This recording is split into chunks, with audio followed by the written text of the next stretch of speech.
High commode ব্যবহার করছেন, নিজেকে ক্ষতির মুখে ফেলে দিচ্ছেন না তো? আরাম কে না পছন্দ করে?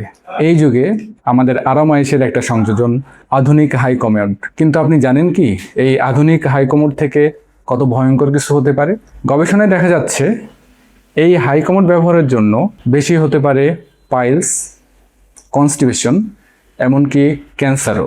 তাই হাই কমোড মানেই ভালো কিছু না।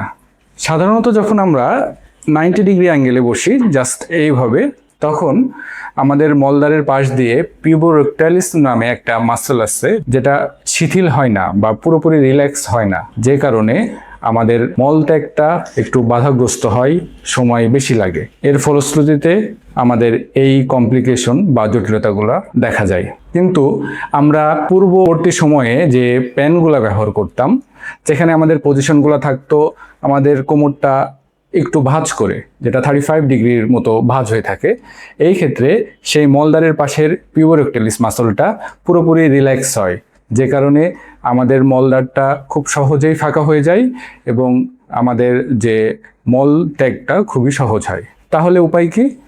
উপায় হলো, যখন আমরা হাই কমোড ব্যবহার করব, হাই কমোড ব্যবহারের সময় পায়ের নিচে 5 থেকে 6 ইঞ্চির একটা টুল ব্যবহার করা।